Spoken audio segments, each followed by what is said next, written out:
নমস্কাৰ, মই মজিদ। বন্ধুসকল, পলকতে চাওঁ আজি 9টা গুৰুত্বপূৰ্ণ খবৰ। প্ৰথমটো খবৰ, ইৰাণৰ পবিত্ৰ ভূমিত কবৰস্থ কৰা হ'ল আয়াতুল্লাহ আলী খামেইনিৰ নশ্বৰ দেহ। আৰু লগতে ট্ৰাম্প আৰু বেঞ্জামিন নেতানিয়াহু শেষ হৈ যোৱাৰ বাবে খামেইনিৰ কবৰত শেষ বাৰৰ বাবে দোৱা লাখ লাখ মুছলমানৰ। প্ৰায় 4 কোটিৰো অধিক মুছলমানে কবৰত ল'ব শেষ বাৰৰ বাবে শপত। ইৰাণৰ পবিত্ৰ ভূমিত কবৰস্থ কৰা হ'ল আয়াতুল্লাহ আলী খামেইনিৰ নশ্বৰ দেহ। লাখ লাখ লোকৰ উপস্থিতিত সম্পন্ন হ'ল জানাজা। ট্ৰাম্প আৰু বেঞ্জামিন নেতানিয়াহুৰ নিক্ষেপ বিচাৰি কবৰৰ সন্মুখত দোৱা লাখ লাখ মুছলমানৰ। কুৰাণৰ আয়াত আওৰাই ট্ৰাম্প আৰু বেঞ্জামিন শেষ হৈ যোৱাৰ বাবে দোৱা কৰে ইৰাণৰ জনতাই। খামেইনিক অন্তিমবাৰৰ বাবে চাবলৈ হেতা ওপৰা লাগিল সমাধিস্থলীত। কান্দি কান্দি লাখ লাখ লোক বাগৰি পৰিল পথৰ ওপৰত। আৰু ইৰাণৰ আটাইতকৈ পবিত্ৰ ভূমিত নামাজ পঢ়াৰ পিছতেই কবৰস্থ কৰা হয় খামেইনিক। জানাজাত অংশ ল'বলৈ সমাধিস্থলীত অংশ ল'লে প্ৰায় 1 কোটি লোকে। আৰু জানাজা সম্পন্ন হোৱাৰ লগে লগেই অধিক শক্তিৰে আমেৰিকাৰ ওপৰত আক্ৰমণ ইৰাণৰ। পৰৱৰ্তী খবৰ, গুৱাহাটীত কাম বিচাৰি অহা যুৱতীক ধৰ্ষণ পূজাৰীৰ। 60 বছৰীয়া পূজাৰীয়ে কাম দিম বুলি খানাপাৰাৰ এটা জুপুৰিত ধৰ্ষণ কৰিছিল বিশেষভাৱে সক্ষম এগৰাকী যুৱতীক। আৰু এই ঘটনাৰ পিছতে আৰক্ষীয়ে গ্ৰেপ্তাৰ কৰিছে পূজাৰীটোক। গুৱাহাটীত কাম বিচাৰি অহা যুৱতীৰ সৈতে এইবাৰ পূজাৰীৰ কুকৰ্ম। খানাপাৰাত সংঘটিত হৈছে এই জঘন্য ঘটনা। পাখণ্ড পূজাৰীটোৰ নাম 60 বছৰীয়া শিৱপ্ৰসাদ শৰ্মা। বিশেষভাৱে সক্ষম যুৱতীগৰাকীক যৌন নিৰ্যাতন পূজাৰীৰ। লখিমপুৰ জিলাৰ পৰা সংস্থাপন বিচাৰি গুৱাহাটীলৈ আহিছিল এই যুৱতীগৰাকী। গুৱাহাটীৰ ফাঁচী বজাৰত যুৱতীগৰাকীয়ে লগ পাইছিল এজন পূজাৰীক। আৰু হোটেলত চাকৰি দিয়াৰ চলেৰে যুৱতীগৰাকীক লৈ গৈছিল খানাপাৰালৈ। আৰু তাতে এটা জুপুৰি ঘৰত পাখণ্ড পূজাৰীটোৱে যৌন নিৰ্যাতন চলাই বিশেষভাৱে সক্ষম যুৱতীগৰাকীক। আৰু পিছত নুনমাটি থানাত উপস্থিত হৈ সমস্ত ঘটনাৰ বিৱৰণ দিয়ে ভুক্তভোগী যুৱতীগৰাকীয়ে। আৰু ইয়াৰ পিছতে নুনমাটি আৰক্ষীয়ে নাৰেংগীৰ পৰা ধৰে এই পূজাৰীটোক। পৰৱৰ্তী খবৰ, এতিয়াৰ পৰা মন গ'লে আঁকিব নোৱাৰিব জুবিন গাৰ্গৰ ছবি। যধে মধে জুবিন গাৰ্গৰ ছবি আঁকিলে গ্ৰেপ্তাৰ কৰাৰ হুংকাৰ মুখ্যমন্ত্ৰী হিমন্ত বিশ্ব শৰ্মাৰ। এতিয়াৰ পৰা হাতত জুবিন গাৰ্গৰ ছবি অংকন কৰাৰ পূৰ্বে ল'ব লাগিব অনুমতি। এই বৃহৎ ঘোষণা মুখ্যমন্ত্ৰী হিমন্ত বিশ্ব শৰ্মাৰ। কেইদিনমান পূৰ্বে গণেশগুৰি উৰণ সেতুৰ তলত থকা প্ৰাণৰ শিল্পী জুবিন গাৰ্গৰ ছবি মুচি দিয়াক লৈ ৰাজ্যজুৰি সৃষ্টি হৈছিল তীব্ৰ প্ৰতিক্ৰিয়াৰ। আৰু তাৰ পাছতে আৰক্ষীৰ বাধাক প্ৰত্যাহ্বান জনাই চিত্ৰশিল্পী মাৰ্চেল বৰুৱাই পুনৰ মচি দিয়া স্থানতেই অংকন কৰিছিল হাৰ্থৰবৰ প্ৰতিচ্ছবি। কিন্তু একাংশই মাৰ্চেল বৰুৱাই অঁকা এই ছবিখনত জুবিন গাৰ্গক বিকৃত ৰূপত উপস্থাপন কৰা হৈছে বুলি আৰম্ভ কৰিছিল বিতৰ্কৰ। আৰু এই সকলোবোৰৰ মাজতেই আজি গণেশগুৰিত জুবিন গাৰ্গৰ ফটো মোচাক লৈ প্ৰথমটো প্ৰতিক্ৰিয়া ব্যক্ত কৰিছে মুখ্যমন্ত্ৰী হিমন্ত বিশ্ব শৰ্মাই।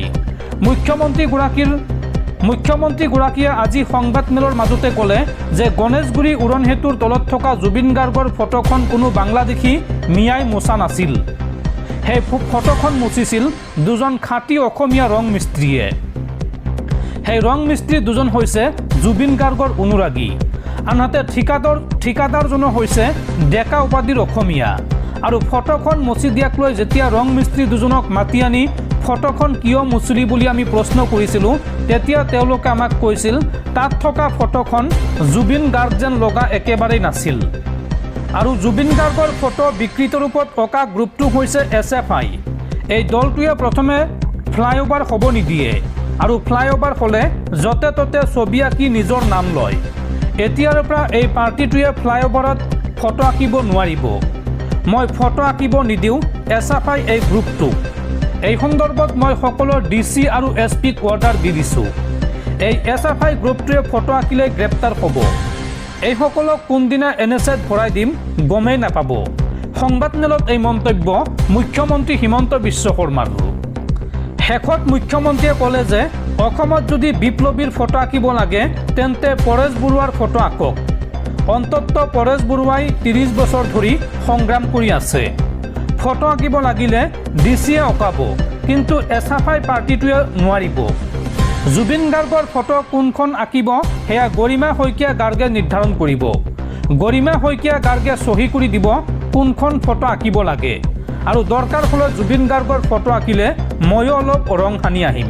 এই মন্তব্য মুখ্যমন্ত্ৰী হিমন্ত বিশ্ব শৰ্মাৰ। দৰ্শকসকল, আৰু বহুতো গুৰুত্বপূৰ্ণ খবৰ আছে। তাৰ আগতে আপোনাক জনাওঁ যে যদি আপুনি এতিয়ালৈকে এইটো ভিডিঅ'ত লাইক কৰা নাই তেন্তে এতিয়াই ভিডিঅ'টোত লাইক কৰি দিয়ক, আৰু এনেকুৱা ধৰণৰ ভিডিঅ'সমূহ নিতৌ চাবলৈ চেনেলটো ছাবস্ক্ৰাইব কৰি কাষত থকা বেল আইকনটো প্ৰেছ কৰি ৰাখক। পৰৱৰ্তী খবৰ, বাংলাদেশলৈ উভতি যাব প্ৰাক্তন প্ৰধানমন্ত্ৰী শ্বেখ হাছিনা। মৃত্যুৰ ভয় নাই। ডিচেম্বৰত বাংলাদেশলৈ উভতি গৈ আদালতত আত্মসমৰ্পণ কৰিব প্ৰাক্তন প্ৰধানমন্ত্ৰী শ্বেখ হাছিনাই। শ্বেখ হাছিনাই এই সন্দৰ্ভত কয়, হয়তো মোক বাংলাদেশত হত্যা কৰিব পাৰে, তথাপিও মই জন্মভূমিলৈ উভতি যাম। এই মন্তব্য বাংলাদেশৰ প্ৰাক্তন প্ৰধানমন্ত্ৰী শ্বেখ হাছিনাৰ। বাংলাদেশলৈ উভতি যাব প্ৰাক্তন প্ৰধানমন্ত্ৰী শ্বেখ হাছিনা। বাংলাদেশলৈ উভতি যোৱাৰ কথা ঘোষণা কৰিছে শ্বেখ হাছিনাই। অহা ডিচেম্বৰ মাহত বাংলাদেশলৈ উভতি যাব বাংলাদেশৰ প্ৰাক্তন প্ৰধানমন্ত্ৰী শ্বেখ হাছিনা।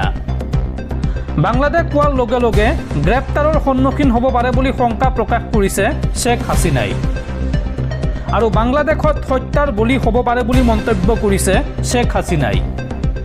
উল্লেখযোগ্য যে 2024 ছাত্ৰ আন্দোলনৰ সময়ত বাংলাদেশৰ পৰা পলাই আহিবলগীয়া হৈছিল শ্বেখ হাছিনা।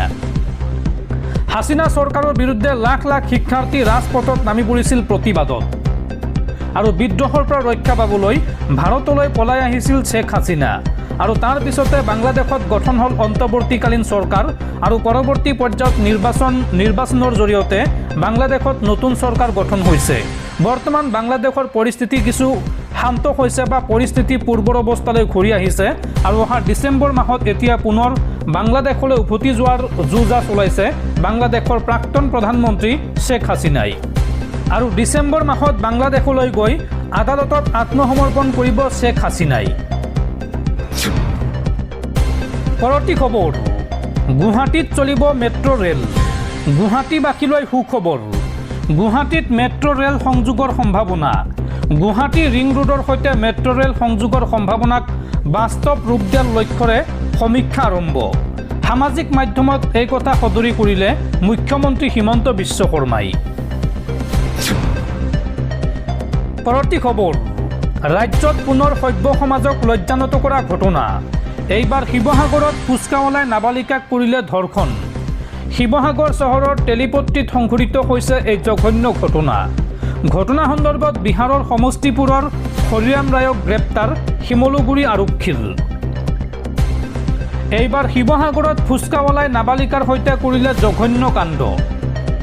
12 বছৰীয়া কিশোৰীক ধৰ্ষণ কৰি গ্ৰেপ্তাৰ হ'ল লম্পট হৰিৰাম ৰায়। শিৱসাগৰ চহৰৰ তেলিপট্টিত সভ্য সমাজক লজ্জানত কৰা ঘটনা।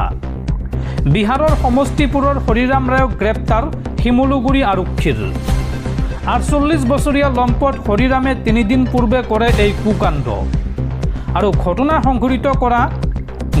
সংঘটিত কৰি পলাই ফুৰা ফুচকাৱালাক অৱশেষত গ্ৰেপ্তাৰ কৰে আৰক্ষীয়ে।